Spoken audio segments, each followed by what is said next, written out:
जितनी सत्य बातें प्यारे बाबा ने बताई, दुनिया में एक भी सच्चाई नहीं है। वैसी बातें और वैसा ज्ञान कई जन्मों से आत्मा ने नहीं सुना था। इसलिए भाई, यदि आप मुझ आत्मा की बात करेंगे तो मैं आत्मा तो इतना भरपूर हुआ हूँ बाबा के ज्ञान से, और हमेशा इतनी खुशी रहती है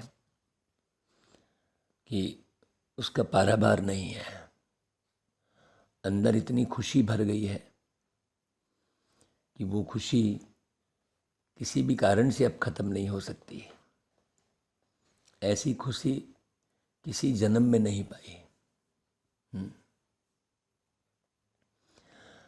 सत्यम शिवम सुंदरम कहते हैं बाबा को, तो वो ऐसी सत्य बातें बताते हैं जो दुनिया में कहीं आपको सुनने नहीं मिलती। जो भी मनुष्य आत्मा बाबा की बातों की तरफ यदि ध्यान नहीं दे रहा है तो समझो वो अपने जीवन में बहुत सारी परेशानियों को खड़ा कर रहा है और बहुत घाटा कर रहा है ना। इसलिए बाबा कहते हैं, मीठे बच्चे, इस समय तुम्हारा यह जन्म हीरे समान है। क्यों? क्योंकि तुम ईश्वरी संतान बने हो। स्वयं ईश्वर तुम्हें पढ़ाते हैं। भाई, ये अनुभव होता है हमेशा कि भाई स्वयं भगवान हमको पढ़ाते हैं, रोज अमृत बेले उठाते हैं। जैसे अमृत बेले नींद खुली और फिर से सोने की इच्छा हो रही है, मान लो, इसका मतलब हमने अनुभव नहीं किया कि बाबा ने हमको उठाया है, बाबा हमें उठाने आए हैं, ये अनुभव नहीं किया। भोजन कर रहे हो और स्वाद के वशीभूत होकर खा रहे हो, तो इसका मतलब ये अनुभव नहीं हो रहा है कि ये भोजन खिलाने वाले प्यारे बाबा हमको खिला रहे हैं। हाँ, बाबा की याद यदि नहीं आ रही है तो अच्छी रीति जांच करो। बाबा कहते हैं कि ईश्वर तुम्हें पढ़ाते हैं तो तुम दूरदेशी और विशाल बुद्धि बनते हो।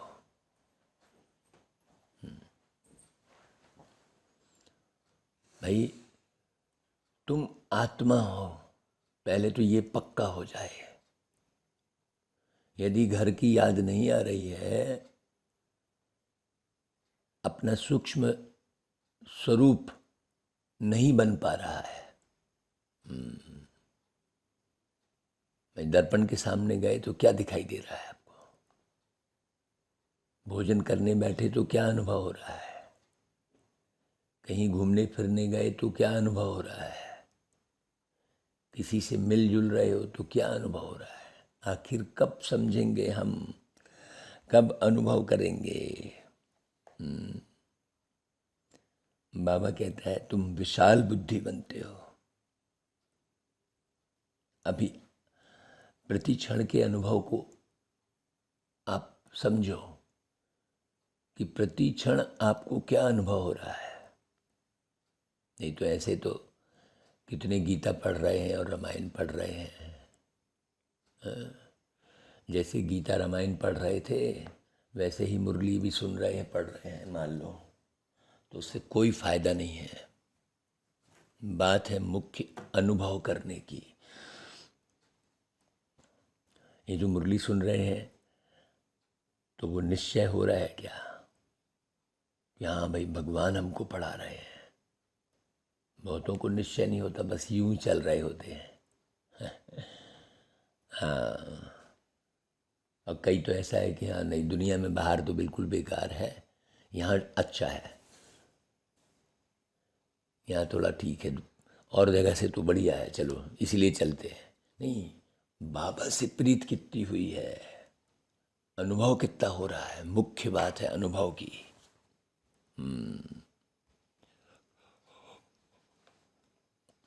बाबा कहते तुम बच्चे किस पुरुषार्थ से दूरादेशी और विशाल बुद्धि बन रहे हो। बाबा की याद से दूरादेशी है, बाबा की याद आएगी तो फिर दूरादेशी माना परम धाम। भाई ये पक्का हुआ है ना कि भाई ऊपर परम धाम से आए हैं। अभी तो किसी को कुछ पता ही नहीं है, सब अनभिज्ञता में जीवन जी रहे हैं, भयभीत रहते हैं। जब राजा परीक्षित को मालूम पड़ा कि अरे मैं तो बिल्कुल अलग हूँ भाई इस देह से, मुझे कोई नहीं मार सकता, तब तक्षक सांप के डसने का भय खत्म हुआ, तब फिर वो राजा बने का अभिमान खत्म हुआ। अरे भाई मैं तो अजर अमर अविनाशी आत्मा हूँ, ये समझ में आया तो राजा का भान खत्म हो गया। नहीं तो वो राजाई का नशा था, राजमहल का, वाह मैं राजा हूँ, मुझे वही तो दिखाया ना भागवत में, और क्या है। तो दूरांदेशी अर्थात दूर देश में रहने वाले बाप को याद करना। मन मनाभाव का अर्थ ही है दूरांदेशी होना। और विशाल बुद्धि अर्थात सृष्टि के आदि मध्य अंत का ज्ञान बुद्धि में हो।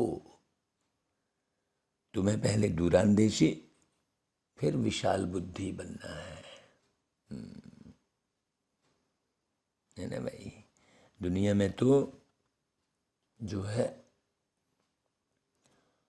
अलग अलग स्थानों पर तीर्थ बना दिए हैं।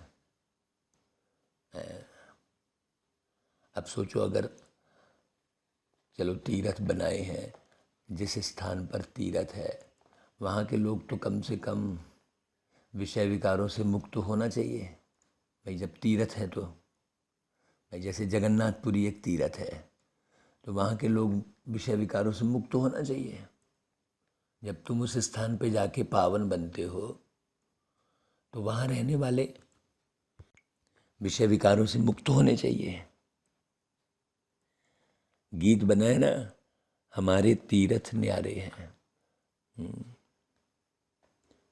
इस गीत को पूरा सुनना भाई।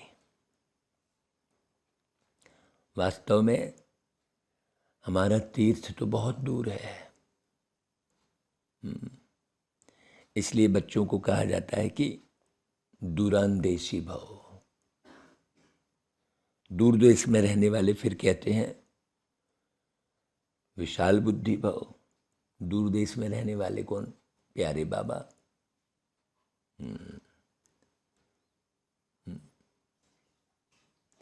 सबकी बुद्धि इस समय तुच्छ है ना। मैंने क्या किया है? तुच्छ बुद्धि बना दिया है भाई। ये तुच्छ बुद्धि तो है कि एक तरफ कहते हैं राधा मैया की जय और दूसरी तरफ छोरी छोरी करके गीत गाते हैं।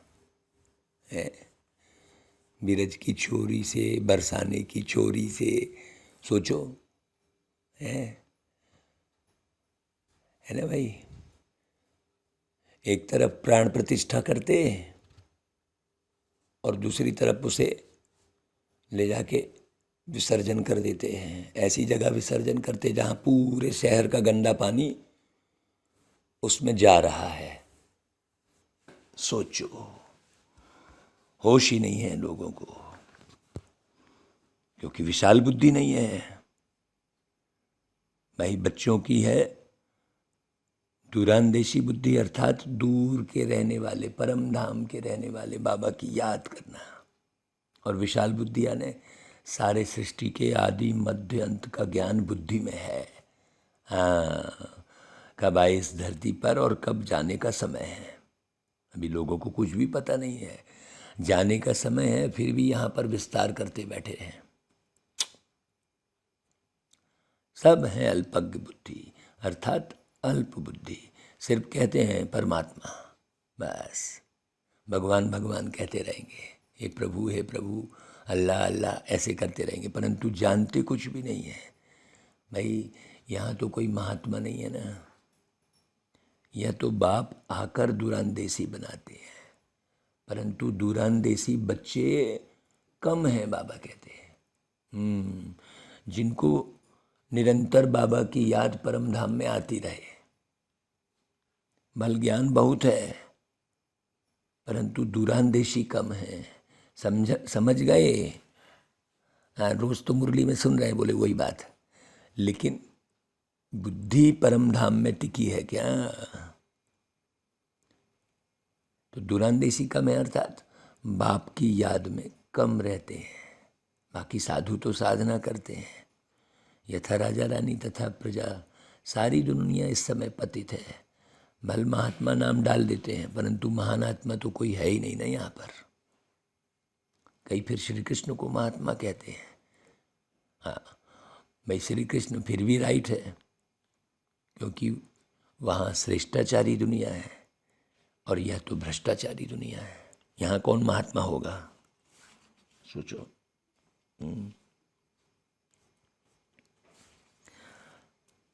यथा राजा रानी तथा प्रजा, परंतु इस समय राजा तो कोई है ही नहीं।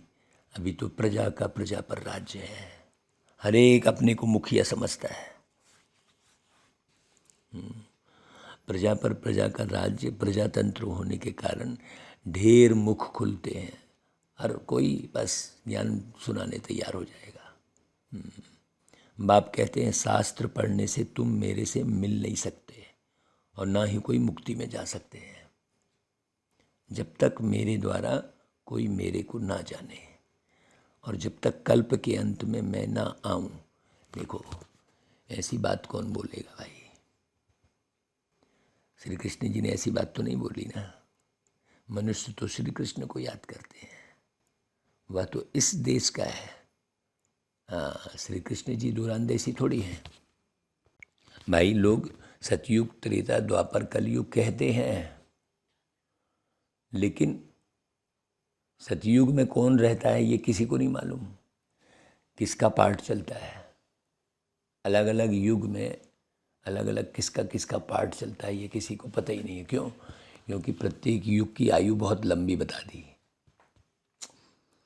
तो दूरांदेशी तो है नहीं भाई। बाप को याद करना माना दूरांदेशी बनना। मन मना भाव का अर्थ ही है दूरांदेशी भाव। जो बाप को जानते नहीं, तो बाप से फिर वर्षा कैसे मिले? है कि नहीं भाई? मान लो एक करोड़पति व्यक्ति है, तुम्हारी उससे जान पहचान होगी तो उससे कुछ ना कुछ तुम प्राप्त कर लोगे, है? और जान पहचान नहीं होगी तो क्या प्राप्त करोगे? तो भगवान से जान पहचान होनी चाहिए ना, दिल का संबंध होना चाहिए। ऐसे थोड़ी कोई भी मूर्ति बना लिए और रटे पड़े हैं अब और गाए पड़े हैं कुछ भी।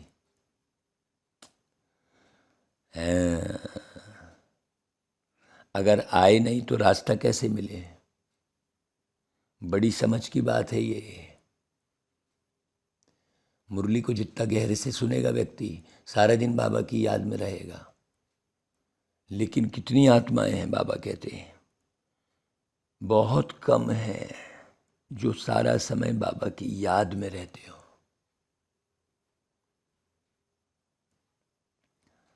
भाई साजन से तो बड़ा प्यार चाहिए ना। कहते हैं एक तू जो मिला तो दुनिया मिली, ऐसा गीत है ना भाई। तो सब कुछ मिल गया तो एक से ही सब कुछ प्राप्ति हो जाती है। तो ऐसे साजन से बहुत लव चाहिए। बाबा कहते कहते प्रेम के अश्रु आ रहे हैं क्या? देखो जरा, ऐसे सच्ची अवस्था बतानी चाहिए। ऐसे नहीं हम चल रहे हैं हाँ, हम याद में हैं, हम तो अच्छे हैं, ऐसा नहीं। बाबा की याद में रह रह के आंसू आ रहे हैं क्या? सोचो। जब किसी भी प्रेमी या प्रेमिका को अपना प्रेमी याद आता है, वो दिखाते हैं ना रुक्मणी और कृष्ण का विवाह, तो रुक्मणी मंदिर में जाके कितना आंसू बहाती है कृष्ण के प्रेम में, गिड़गिड़ाती है मैया से, है माँ तुम मेरी रक्षा करो, है? उसका भाई रुक्मी उसको दूसरी जगह विवाह करने के लिए, तो कितना प्रेम करती है वो। तो वही तो दिखाते हैं, उसी प्रेम में खिंच के कृष्ण जी, है कृष्ण जी उससे युद्ध करते हैं। रुक्मणी को युद्ध नहीं करना पड़ता शिशुपाल से और रुक्मी से। ये शिशुपाल और रुक्मी कौन है? विषय विकार। बहुत अच्छी रीति समझना। तो जब भगवान से प्रेम होता है तो फिर विषय विकार से युद्ध नहीं करनी पड़ती, फिर वो भगवान संभालता है, बचाता है फिर विषय विकारों से। सबसे पहले तो व्यक्ति को ये समझ में आ जाए कि दुख का कारण ये विषय विकार है, पहले तो ये समझ में आ जाए, है। अब वो उसको मारा, उसको पीटा, ये दिखा दिए। देखो, भगवान विषय विकारों का नाश करते हैं और वो शिव भगवान है ना भाई। वो परमात्मा शिव हैं जिन्हें कामारी कहते हैं, है ना, काम विकार को खत्म करने वाले। पाप कटेश्वर कहते हैं भाई। पाप किसके वशीभूत होकर करता है व्यक्ति? विषय विकार के वशीभूत होकर। दृष्टि भी तुम्हारी किसी तरफ देही हो रही है तो क्या है ये बाबा से धोखा है, कहना चाहिए। भगवान को धोखा दे रहा है व्यक्ति। बहुत नीचे की अवस्था भाई। जब मुरली को अच्छी रीति समझ में आए तो मुरली सुनते सुनते, पढ़ते पढ़ते आंसू आए बाबा की याद में। कैसा बाबा है हमारा। तो एक साजन से बहुत लव चाहिए, एक से ही सब कुछ प्राप्ति है। ये विराट ड्रामा अर्थात वैरायटी, जिसमें अनेक मतभेद हैं दुनिया में, है। दुनिया में तो ढेर भेद मतें हैं, कोई फायदा नहीं। बाबा को समझने की जरूरत है। तभी कहते हैं द्वैत राज, द्वैत या दैत्य एक ही बात है। दिति एक बात तो एक ही होगी ना भाई। दैत्यों की माँ ऐसा कहते हैं। वो दैत्य कैसे बने भाई? पैदा तो एक ही कश्यप ऋषि से हुए थे, और वो बच्चियां भी दक्ष प्रजापति की बच्चियां थी। फिर एक दैत्य बन गया, एक दैत्य बन गई, फिर उसकी संतान पूरे दैत्य कैसे बने? वही ईर्ष्या द्वेष माना दैत्य बना। राक्षसी वृत्ति किसको कहेंगे? ईर्ष्या और द्वेष, वही तो दिखाया है भाई। समझने की जरूरत है। कोई ऐसे अलग से राक्षस हो गए, सींग वाले हो गए, दुनिया भर का दिखाने की आवश्यकता नहीं है। भटकना है एक प्रकार से देखा जाए तो है ना। ऐसा देवी देवता को दिखाना कोई वो नहीं है, सही नहीं है। भटक नहीं कहलाता है। मुकुट पहन लिए, श्रृंगार कर लिए, वो ओरिजिनलिटी खत्म हो जाती है। वो व्यक्ति की बुद्धि कहाँ, वो भटक जाती है। बस फोकटैया मनोरंजन कर रहे हैं। सोचो भाई, जब सच्चा ज्ञान समझ में आए तो मनोरंजन तो करने की जरूरत ही नहीं है। मन सदा प्रसन्न नहीं रहेगा, है? नहीं, थोड़ा ये अच्छा लग रहा है, थोड़ा ये होना चाहिए, है भाई, है कि नहीं? सोचने की बात है। हम वहाँ से बुद्धि को धीरे धीरे लोगों की निकालें और परमात्मा की तरफ लगाएं। तो अनेक प्रकार के मत है, लेकिन देवता बनाने वाले तो एक बाबा है, एक ही बाप है। कहते हैं मनुष्य से देवता। कितनी सहज बात है। तुम हो विशाल बुद्धि। शास्त्र पढ़ने वाले को विशाल बुद्धि नहीं कहेंगे, वह है भक्ति। ज्ञान बिल्कुल अलग चीज़ है और भक्ति अलग चीज़ है। ज्ञान तो ज्ञान सागर बाप देते हैं। तुम हीरे जैसे थे, अब कौड़ी जैसे बन गए हो। ये बात समझ में आ रही है कि नहीं? कि हीरे जैसे थे, कब थे हीरे जैसे? हैं? कब थे हीरे जैसे? संगम युग में। संगम युग में हीरे जैसे थे पहले। कितने संगम बीत गए। हाँ, बहुत अच्छे से समझना। फिर कलयुग अंत में कौड़ी जैसे बन गए, अभी फिर हीरे जैसे बन रहे हो। अब बाप हीरे जैसा बनाते हैं। तुम विशाल बुद्धि होने से विश्व पर राज्य करते हो। वहां अखंड अटल राज्य है। तो विशाल बुद्धि ज्ञान से होते हैं, है ना भाई? तुम जानते हो सतयुग में सुख था, फिर धीरे धीरे नीचे सीढ़ी उतरती है। चढ़ने में 1 सेकंड जंप लगाना। लिफ्ट का आविष्कार भी हुआ ना। झट देखो भाई, हम दुबई गए थे तो 1 मिनट में 125 मंजिल चढ़ गए थे। इतनी तेज लिफ्ट है। साइंस भी रिफाइन होती है, देखो, है ना। 1 मिनट में 125 मंजिल चढ़ गए थे। वो बुर्ज खलीफा दिखाते हैं ना। तो ऐसा ही बाबा का ज्ञान है। भक्ति में तो कितना भटकाओ, बाबा का ज्ञान 1 सेकंड में समझ में आता है। या भाई मैं आत्मा हूँ, मेरा घर परम धाम है। तो आप क्या करोगे? जब भी शरीर छोड़ोगे और इस स्मृति में रहोगे तो यहाँ फंसोगे नहीं, कोई तुम्हें पकड़ नहीं सकता। नहीं तो कितनी कमज़ोर आत्माएं, वो जो दुष्ट आत्माएं होती हैं, उनके चंगुल में फंस जाती हैं। भाई शरीर में रहते रहते भी वो आत्मा ही तो दुष्टता कर रही है। ये बात समझ में आ जाना चाहिए बहुत गहरे से। तो उतरने में 5000 वर्ष। तुम सब नंबरवार पुरुषार्थ अनुसार विशाल बुद्धि बने हो। पुरुषार्थ किस बात का? सुन लिया, समझ लिया, लेकिन उस स्वरूप में नहीं रहे तो काहे का पुरुषार्थ? केवल सुनने ही समझना पुरुषार्थ थोड़ी है। कई मुरली सुनने को पुरुषार्थ कह लेते हैं। मुरली सुनना पुरुषार्थ की गिनती में नहीं आएगा, है ना। सुनना पुरुषार्थ की गिनती में नहीं आएगा। बनना, बनना माना उस स्वरूप में रहना।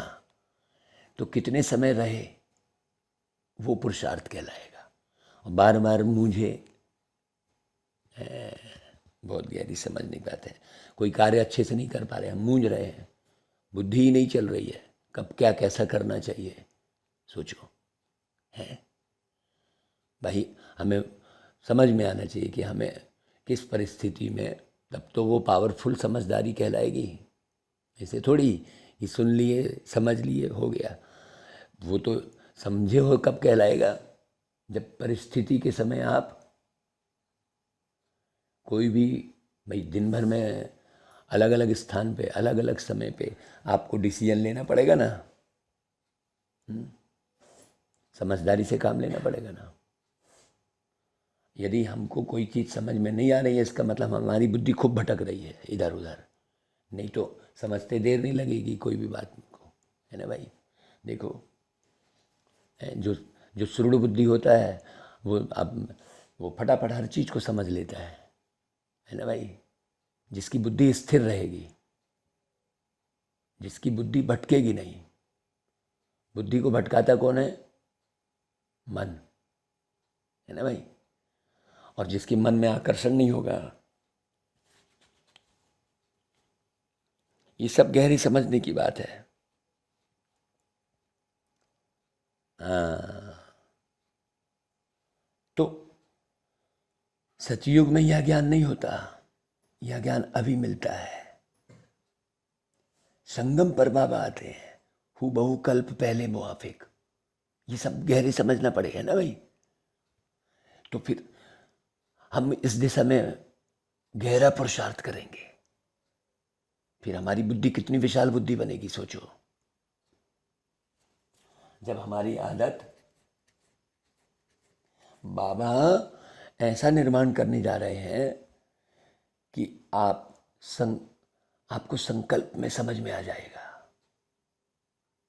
वो दुनिया ऐसी बन रही है जहां संकल्प से समझ में आ जाएगा, पूरा एक्यूरेट समझ में आ जाएगा। इतना पावर सोचो, ऐसे पावरफुल दुनिया में कौन जाएगा? जो अभी विशाल बुद्धि बनेगा, बाबा को बार बार याद करेगा। परमधाम जाने की हमेशा स्थिति में रहेगा, हमेशा परमधाम जाने की स्थिति में। ये अभी छूटा और अभी गया परमधाम, उसको कोई दुष्ट आत्मा नहीं पकड़ पाएगी। आत्मा ही दुख पाती है भाई। अभी कितनी आत्माएं भटक रही हैं ये किसी को पता ही नहीं है। और अनुभव करने के बाद भी यदि हम लापरवाह रहे तो सोचो, तो हीरे जैसा जन्म भी सतयुग में नहीं कहेंगे। आ गई बात, वही लाइन देखो, हीरे जैसा जन्म इस समय है क्योंकि इस समय तुम हो ईश्वरी संतान, बाबा है हमारे साथ, है ना। ईश्वर तुमको पढ़ाते हैं। यह महिमा बाप की है। देखो, जब संकल्पों से समझने की आदत पड़ जाएगी तो कोई फिर दुर्व्यवहार नहीं करेगा। अभी तो लोगों को ये पता रहता है, हम सोच रहे हैं इसके बारे में गड़बड़, इसको क्या मालूम पड़ रहा है। तो कितने लोग बेईमानी कर लेते हैं और फिर उसी का तकलीफ पाते हैं, धोखा खाते हैं कि नहीं? क्योंकि तुम सामने वाले के संकल्प समझ नहीं पाते हो। जिस दिन ये स्थिति पैदा हो जाएगी, अरे सब एक दूसरे के संकल्प को समझ ले रहे हैं भाई, तो वो सोच में क्या हो जाएगी? परिवर्तन। फिर कोई बेईमानी नहीं। अभी तो सोचते हैं तो फिर चुपचाप करते भी है, धोखा दे देते हैं, विश्वासघात करते हैं। पैसा ले लेंगे, आप उस पैसा लेने के समय आपको समझ में नहीं आएगा कि ये किस भाव से आपसे बड़े भोले बने रहेंगे, हम इतने समय में लौटा देंगे भैया। आप उसके भाव को समझ नहीं पाए। क्यों नहीं समझ पाए? क्योंकि आप अपने भावों को, अपने मन को खाली नहीं रखे। तो वो बुद्धि को खाली नहीं रखे, आप दुनियादारी से भरे पड़े हो, तो वो बुद्धि डिसीजन नहीं ले पा रही है, समझ नहीं पा रही है, परख नहीं पा रही है। मुख्य बात है ये 8 शक्तियां धारण करना। बाबा ने पहली पढ़ाई पढ़ाई, तो ईश्वर तुमको पढ़ाते हैं और फिर बाबा से मदद मांगते हैं। इसका मतलब बाबा की बुद्धि स्थिर है ना, बाबा समझ रहे हैं ना सारा। बाबा की परख शक्ति कितनी ऊंची होगी सोचो। परख शक्ति ऊंची होगी तब न ब्रह्मा बाबा को पहचाना बाबा ने कि हाँ ये आत्मा वही कृष्ण की आत्मा है भाई। तब तो ऊपर से नीचे उतरते समय ब्रह्मा बाबा को पहचाना। तो ब्रह्मा बाबा को खुद ही नहीं मालूम था कि वो इतने ऊंचे हैं, है कि नहीं भाई? सोचो, तो ब्रह्मा बाबा अकेले थोड़ी होंगे सतयुग में, उनके साथ समकक्ष ढेर आत्माएं होंगी, तो उनको भी पहचान करानी पड़े ना। तो अभी अपने को पहचानो कि आप ब्रह्मा बाबा के संग रहने वाले हो। तो अभी जो ब्रह्मा बाबा के संग रहेंगे वही सतयुग में, क्योंकि पहले कौन है? ब्रह्मा बाबा हैं। तो ब्रह्मा बाप समान पुरुषार्थ करना ही ब्रह्मा बाबा के संग में रहना कहलाएगा, क्योंकि ब्रह्मा बाबा भी तो अव्यक्त हो गए ना भाई। परंतु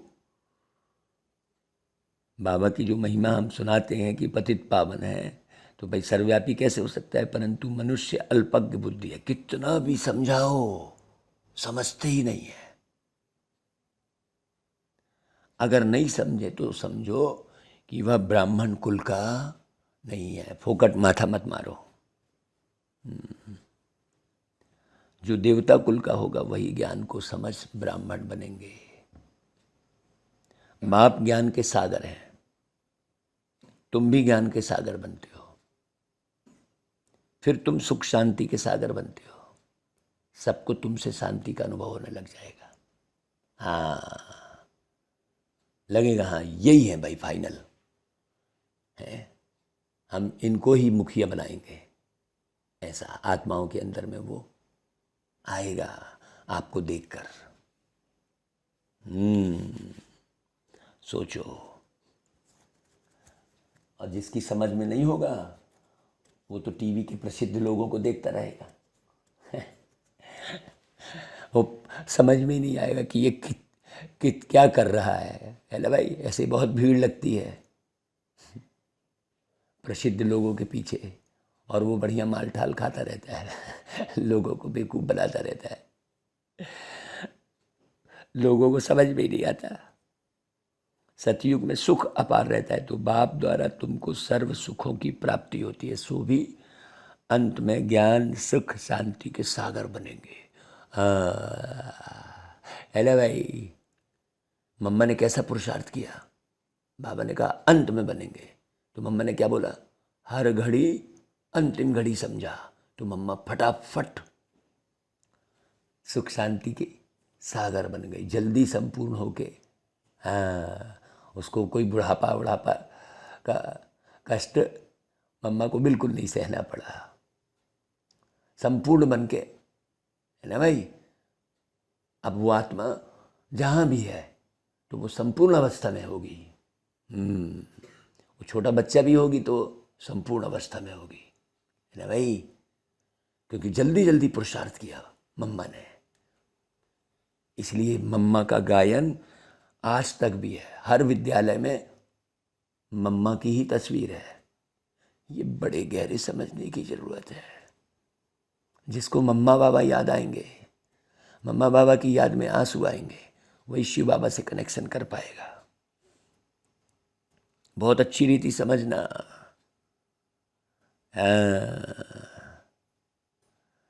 अभी देखो कितना दुख अशांति है, बड़ों बड़ों को नींद नहीं आती है बोलते हैं, कितने लोग आते हैं? तुम बच्चों को तो कितनी खुशी है, क्योंकि तुम बाप को जानते हो। दुनिया कहती है ओ गॉड फादर, परम पिता परमात्मा, परंतु जानती कुछ भी नहीं है। कितने समय से भक्त भक्ति करते, कितने समय से भक्ति कर रहे हैं, देखो याद कर रहे हैं भगवान को, परंतु देखो जानते कुछ नहीं है बेचारे। हम तो जाते हैं मंदिरों में, देखते हैं बाबा कैसे भक्ति कर रहे हैं। बाप अपना और अपनी रचना का परिचय खुद आकर देते हैं। तुमको औरों को देना है, फिर अच्छी रीति है भाई। देखो अभी नए नए लोग मुरली सुन रहे हैं ना, तो कैसे सुन रहे हैं, कैसे मन लगा के सुन रहे हैं। सोचो, अच्छी रीति समझाएंगे तो क्यों नहीं समझेंगे। गला खुट जाता है, देखो गला बैठा है ना, जब जब खूब सेवा कराते बाबा है, लेकिन बैठा रहे गला है कि नहीं, इसकी थोड़ी परवाह करनी है। तुम जानते हो कि बाबा बाप है, कोई महात्मा नहीं है ना। बाबा को ख्याल आया, फार्म में लिखा हो तो आप किससे मिलने आए हो, ऐसा फार्म में लिखा हो तो कहेंगे महात्मा से। बोलो महात्मा तो भाई यहाँ है नहीं यहाँ महात्मा कोई रहते नहीं, क्योंकि कोई महात्मा नहीं है। ब्राह्मण भी कोई महात्मा थोड़ी है यहाँ तो एक भी महात्मा नहीं। अब तुम कहाँ किससे, कौन से महात्मा से मिलोगे? सोचो, नाम है ब्रह्मा कुमार कुमारियाँ, तो इनका बाप प्रजापिता ब्रह्मा होगा ना, तो महात्मा कैसे हुआ? आर्ग्यू करने वाले अच्छे चाहिए, जो ढंग से है ना समझा सके, बुद्धि वाला चाहिए। समझो, वहाँ लिख कर भी जाते हैं परंतु समझते कुछ नहीं है। भाई लिख भी दिया मान लो उसने, लेकिन समझा थोड़ी है कोई, लिख दिया तो। अब सामने वाले ने बोल दिया तो खुश हो जाते हैं, हाँ देखो बोला है, वाह रोज आऊँगा कह दिया तो खुश हो गए, ऐसा थोड़ी है। निर्माण करना है बहुत गहरे से, है ना भाई। सेवा की रिजल्ट ढूंढने शुरू कर देते, इतने लोग आए, इतने लोग सुने, कोई फायदा नहीं है। समझे कितना है ये ध्यान देना है। बिल्कुल बुद्धू हैं, कुछ नहीं समझते, अच्छा अच्छा है बस कह के चल देंगे, शक्ल से मालूम पड़ जाता है। बुद्धि में ज्ञान है ही नहीं है। भाई खाने पीने का आकर्षण उनको बुलाने के लिए रखना है, लेकिन ये भी ध्यान देना है कि वो केवल खाने पीने में ही उसकी बुद्धि लगी हुई है, ये भी ध्यान देना है। नृत्य का या गीत संगीत का हमने प्रोग्राम रखा, तो ऐसा नहीं कि हम ही खुद गीत संगीत में डूब गए। भाई गीत संगीत का रखा प्रोग्राम हमने लोगों को बुलाने के लिए, लेकिन बुलाने के बाद उनकी बुद्धि को क्या करना है, उस गीत संगीत से उठा के बाबा में लगाने की मेहनत करनी है। ऐसा थोड़ी गीत ही संगीत बजा बजा के बस फिर टाइम पास कर देना है? नृत्य करके टाइम पास कर देना है। सोचो, शिव बाबा को समझे तो शक्ल से मालूम पड़ जाता है कि बुद्धि में ज्ञान नहीं है। शिव बाबा तो जानते हैं अंतर्यामी है, यह बाबा तो बाहरयामी है। बाप कहते हैं मैं आता ही उस तन में हूँ जो पहला नंबर है। अब लास्ट में है, उनको थोड़ी मालूम था लास्ट और पहला। दुनिया में किसी को नहीं मालूम लास्ट और पहला क्या होता है? इनमें प्रवेश करता हूँ क्योंकि इनको फिर वही नारायण बनना है। तो इनको इस तन को देने का किराया मिलता है। तब तो कहते हैं सौभाग्यशाली रथ भागीरथ। अब उनने भागीरथ राजा दिखा दिया तो उससे गंगा मैया मिलने जा रही है ऐसा दिखा दिया है कहानी में अरे भाई, भागीरथ ने कोई पानी की गंगा नहीं लाई है। यह गुह्य ज्ञान की बातें हैं जो रावण मत पर होने के कारण मनुष्य समझते नहीं है। मान लो आप समझ भी गए, चलो आप यहाँ चलो वो गंगा नहीं है, तो आप गंगा जाना बंद कर दिए, लेकिन बाबा की याद कितनी है। आप ये सब समझ गए, चलो भक्ति के गुह्य रहस्य को समझ गए, सब कुछ समझ गए, ढेर समझ गए, लेकिन फिर बाबा की याद नहीं है तो फायदा क्या। आप सभी कुछ समझ लो। जो रावण मत पर होने के कारण मनुष्य समझते नहीं। अब तुमने समझा है तो औरों को समझाने की युक्ति निकालो अच्छे से। तुमको ख्याल आना चाहिए कि औरों को कैसे दूरांदेशी बनाए। इसलिए गीत गाते हैं ना भाई, आवाज़ की दुनिया से दूर कहीं दूर चले, गाए थे ना भाई। हाँ, चांद सितारों से दूर कहीं दूर चले, लोगों की बुद्धि ले जाएं। जब वो गीत गाते तो कितना साइलेंट हो जाता है, सबको लगता है हाँ भाई ये है। तो वैसी योग अवस्था चाहिए। तो ख्याल आना चाहिए कैसे बाप का परिचय दें। भैया तो ब्रह्म को याद करते हैं, वो तो है। ब्रह्म तो तत्व है, जहाँ परमात्मा रहते हैं वो कैसे है, वो ज्ञान के सागर है ना भाई, वो शांति के सागर हैं। ये बुद्धि में बैठे ना, ऐसे थोड़ी है कि वो लड़ते झगड़ते हैं। परंतु यह ब्रह्म को ही परमात्मा समझते हैं। जैसे हिंदू कोई धर्म है नहीं, लेकिन हिंदू धर्म कहते रहते हैं। हिंदुस्तान में रहने के कारण हिंदू नाम रख दिया है। वास्तव में हिंदुस्तान तो रहने का स्थान है? जैसे ब्रह्म तत्व में परमात्मा के रहने का स्थान है। परंतु मनुष्यों की अल्प बुद्धि होने के कारण समझते नहीं। यहाँ ज्ञान की बात है। दुनिया की बातों को तो सब अच्छी तरह जानते हैं। भैया खुद जौहरी था तो सब कुछ जानता था। बाकी ज्ञान की बातों में तो अल्प बुद्धि है, तुच्छ बुद्धि है, कुछ नहीं जानते थे ये। तो बाबा ने आकर पहचान दिया। जब तक कोई ब्राह्मण न बने तो बाप से वर्षा ले न सके। ब्राह्मण का अर्थ यहाँ पर अब एक और नई पॉइंट बुद्धि में दे रहे हैं बाबा। मतलब जो पूरे समय ब्रह्मलोक की याद में रहता हो, ब्रह्मलोक में रहकर प्यारे बाबा को याद करता हो, ब्रह्मलोक में बैठकर। हाँ, अंदर की अवस्था उसकी, बाकी यहाँ से कार्य व्यवहार कर रहा है। भाई जैसे भाई कार्य व्यवहार करते करते बुद्धि दूसरी जगह रहती है कि नहीं रहती है? बहुत अच्छे से समझना। तो बाबा आकर पहचान देते हैं। किसी ने भी थोड़ा सुना तो प्रजा बन जाएंगे, अगर विकार में जाता रहेगा तो उनको सजा भी भोगनी पड़ेगी, फिर आकर साधारण प्रजा बनेंगे। अभी सबका मौत है भाई, भले चाहे कितना भी मुरली सुनाए, ज्ञान सुनाए, लेकिन ज़रा भी विकार में थोड़ा भी अभिमान आ रहा है उसको, है तो भी जाकर क्या हो जाएगा, वो प्रजा बन जाएगा और सजा भी खानी पड़ेगी। अभी तो सबका मौत है, कब्र दाखिल होना ही है, कब्रिस्तान तो बनना ही है। इस समय मनुष्यों की कोई वैल्यू नहीं है, तुम्हारी भी नहीं थी, अब वैल्यू बन रही है। बाकी जब विनाश होगा तो मच्छरों सदृश मरेंगे। देखो कल सभा में यही सब बातें कहलवा रहे थे बाबा, हैं। जैसे दीपावली पर मच्छर मरते कितने हैं, तो सबको मरना ही है, क्योंकि सबको वापस घर जाना है। सतयुग में यह नहीं कहेंगे कि यह मरा, क्योंकि वहाँ अकाली मृत्यु होती ही नहीं। सहज शरीर पुराना होगा, सहज शरीर छोड़ेंगे, सहज कहेंगे भाई फलानी जगह जा रहा हूँ मैं, सबको मालूम रहेगा वो वहाँ जाके बच्चा बना।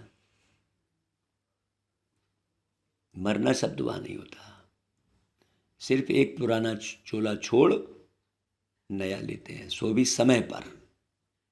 सर्प का मिसाल है कि पुरानी खाल छोड़ नई लेते हैं, तो सर्प का मिसाल सतयुग से लगता है, यहाँ से नहीं। मिसाल जो है भ्रमरी का मिसाल यहाँ का ही है। सन्यासी भी यह मिसाल देते हैं, क्योंकि यहाँ का ही यादगार भक्ति मार्ग में चलता है। देखो कितनी जबरदस्त मुरली है। अभी तुम बच्चे जितनी जितनी धारणा करेंगे उतना विशाल बुद्धि बनेंगे, उतनी कमाई करेंगे। तो ज्ञान को समझने की तरफ ध्यान देना चाहिए। जैसे सर्जन जितनी विशाल बुद्धि वाला होता है, जितनी दवाई आदि बुद्धि में अधिक रखता है, उतना कमाई करता है। तो यहाँ भी ऐसे हैं, कोई 250 रुपये कमाई करते, कोई तो फिर हजारों कमाते। कोई राजा को ठीक कर दिया तो लाख लाख भी दे देते हैं। यहाँ भी ऐसे ही है, कोई को तो ज्ञान के पॉइंट्स की धारणा ही नहीं, और कोई तो बड़े दूरांदेशी विशाल बुद्धि है, तो औरों को भी बनाते हैं। पहले दूरांदेशी, पीछे विशाल बुद्धि कहेंगे। हाँ, इस बात को अच्छे से समझना, ये समझने की बात है ना भाई। दूरांदेशी कौन है और विशाल बुद्धि कौन है? दूरांदेशी भी बाबा है, विशाल बुद्धि भी बाबा है। तो जिसका कनेक्शन बाबा से होगा, ब्राह्मणों जैसा सौभाग्यशाली तो कोई है नहीं। एकदम सबको ऊपर ले जाते हैं। ऊपर में परमात्मा है ना, तो उसका परिचय देते हो। तो तुम जानकार हो ना भाई। बच्चों को तो बाप की जानकारी होती ही है। अब पारलौकिक बाप आए हैं तुमको पावन बनाकर वापस ले जाने के लिए, है। बाबा कहते एक खेती करने वाले बच्ची की कहानी है ना, कि राजा बच्ची को ले आया, उसे अच्छा नहीं लगा तो उनको वापस भेज दिया, है। यहाँ भी ऐसे है, जिनकी बुद्धि में ज्ञान की धारणा नहीं होती तो वह खुद ही चले जाते हैं। इसमें बाप क्या करे? समझाने वाला है तो परम पिता परमात्मा, लेकिन नहीं समझा तो क्या करें। तो बाबा ये लाइन क्यों बोल रहे हैं कि तुम भी ऐसे मूंझो मत। तुमने किसी को समझाया, वो नहीं समझा भाई। जब बाप के समझाने से नहीं समझ रहा है, मुरली से नहीं समझ रहा है जो व्यक्ति, मुरली तो बाबा ने चलाई, तो तुमसे नहीं समझा तो कौन सी बड़ी बात है। हाँ, वह ब्रह्मा द्वारा वेदों शास्त्रों का सार सुनाते हैं कि वेद शास्त्र कोई धर्म शास्त्र नहीं है, यह तो पत्ते हैं, बाल बच्चे हैं। मुख्य धर्म है 4, उसमें ब्राह्मण धर्म भी है मुख्य। हीरे जैसा जन्म देवताओं का नहीं कहेंगे, क्योंकि वो तो प्रारब्ध है। यह कल्याणकारी लीप धर्माऊ युग है। लीप मास धर्माऊ को कहते हैं। यह है संगम युग, कल्याणकारी।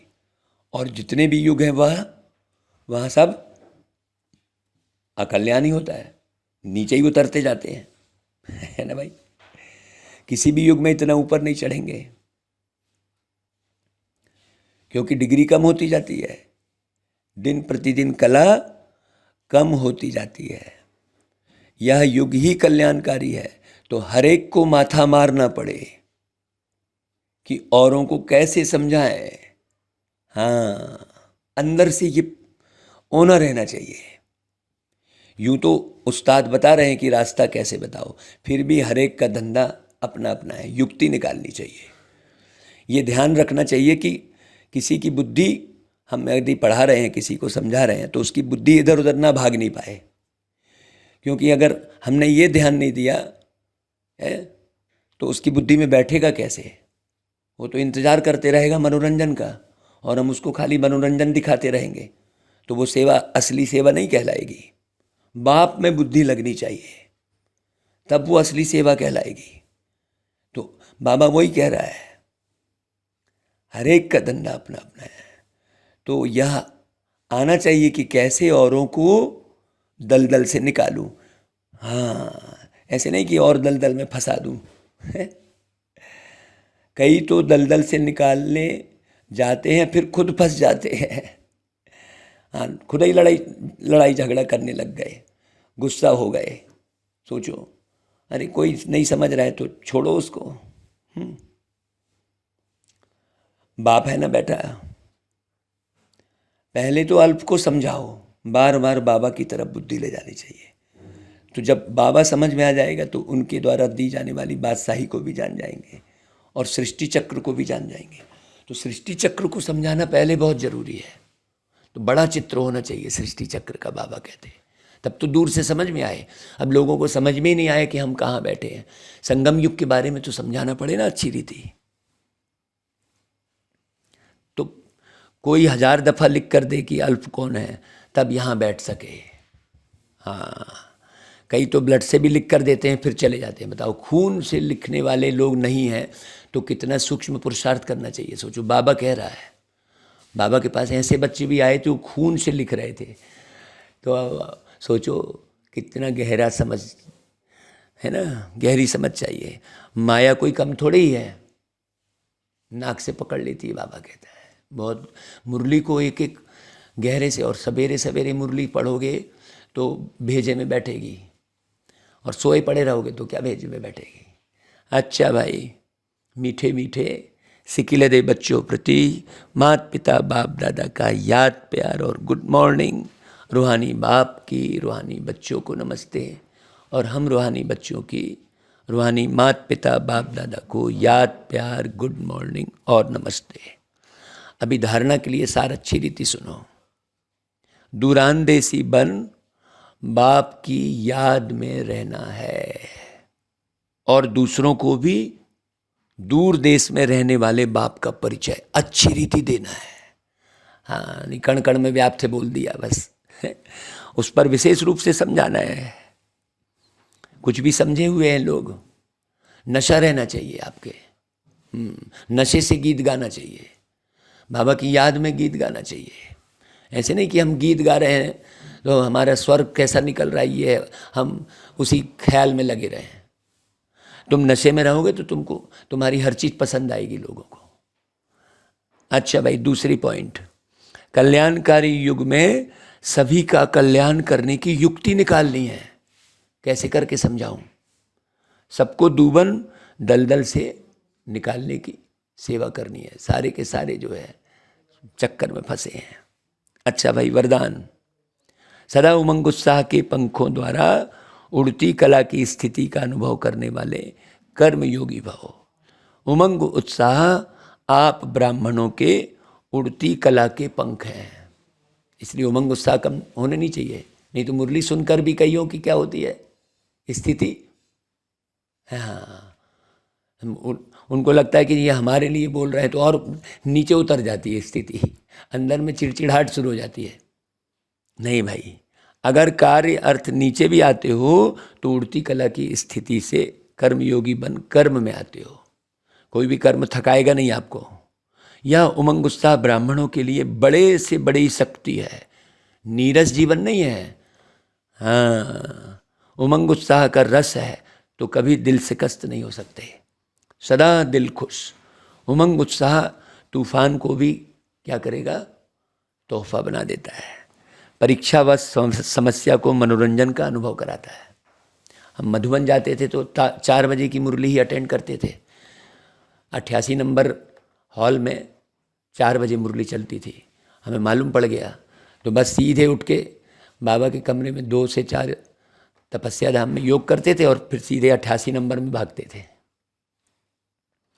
अच्छा भाई, स्लोगन ये भी देखो, ड्रामा का कितना बढ़िया सीन है। 88 नंबर में मुरली चलती थी, डबल 8 जो अशरीरी स्थिति के अभ्यासी हैं उन्हें शरीर की आकर्षित नहीं कर सकती जरा भी। हाँ, बड़े ध्यान से समझना, नहीं तो दर्पण के सामने अपना ही चेहरा आकर्षित कर रहा है। कितनी बड़ी नीचे की स्थिति कहलाएगी, कितनी नीचे की स्थिति कहलाएगी। अगर अपना चेहरा आकर्षित कर रहा है तो वो बहुत बड़ा धोखा खाएगा वो। अच्छा भाई, अभी मातेश्वरी के कुछ महावाक्य हैं, उसको पढ़ते हैं। हम मनुष्य आत्माओं को पहले पहले कौन सी मुख्य पॉइंट बुद्धि में रखनी है जिस पर खूब अटेंशन रखना है। मम्मा कहती है, देखो आज मुरली पढ़ते पढ़ते मम्मा की भी याद खूब आई थी। तो पहली पॉइंट ध्यान से सुनने की जरूरत है। पहले पहले तो अपने को यह पक्का निश्चय कर रखना है कि हमको पढ़ाने वाले कौन है। दूसरी पॉइंट कि हम सभी मनुष्य आत्माएं हैं और परमात्मा हमारे पिता हैं। हम आत्मा बच्चे और परमात्मा बाप, दोनों अलग अलग चीज़ें हैं, ऐसा नहीं आत्मा ही परमात्मा। तीसरी पॉइंट, ईश्वर बेअंत भी नहीं है, ठीक, और ईश्वर सर्वत्र भी नहीं है। अब यही नॉलेज बुद्धि में रखनी है। इसलिए अपनी नॉलेज औरों से न्यारी है। भले दुनियावी मनुष्य समझते हैं हमको परमात्मा का ज्ञान है, अब उनसे पूछो आप में कौन सा ज्ञान है तो कहेंगे ईश्वर सर्वव्यापी है। अब परमात्मा तो कहते हैं मेरा ज्ञान मेरे द्वारा ही मिलता है। जैसे बैरिस्टर द्वारा बैरिस्ट्री, डॉक्टर द्वारा डॉक्टरी सीखी जाती है। भले वहाँ बैरिस्टर भी अनेक होते हैं।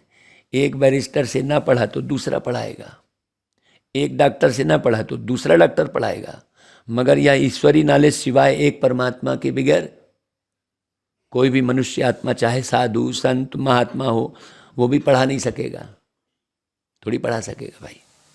तो हम कैसे समझें कि इन्हों में से कोई परमात्मा का ज्ञान है। और चौथी पॉइंट देखो, शॉर्ट में समझा रही है मम्मा, है पॉइंट उठाना। चौथी पॉइंट, परमात्मा युगे युगे नहीं आता, बल्कि परमात्मा कल्प में एक ही बार आते हैं। इस संगम युग पर, अर्थात कलयुग के अंत और सतयुग के आदि संगम पर आते हैं और अनेक अधर्मों का विनाश कराए एक आदि सनातन देवी देवता धर्म की, सत धर्म की स्थापना कराते हैं। अब लोग कैसे कहते हैं कि परमात्मा युगे युगे आते हैं, और ऐसे भी कहते हैं कि गीता के भगवान श्री कृष्ण वो द्वापर में आए हैं। अब इन सभी बातों को सिद्ध करना है कि गीता का भगवान श्री कृष्ण नहीं, तब तो बुद्धि देह से हटे। वो देह से निकलेगी कैसे, वो तो दैहिक शरीर है, तो देह से तो हटी नहीं आत्मा, बस यूं रटी जा रही है बस। तो शिव परमात्मा है और वो भी द्वापर में नहीं आते, संगम पर आते हैं। पांचवी पॉइंट, गुरु बगैर घोर अंधियारा कैसे हुआ है और वो गुरु कौन है। मनुष्य सृष्टि उल्टा झाड़ कैसे है और हमको अपने 5 विकारों पर जीत कैसे पहननी है।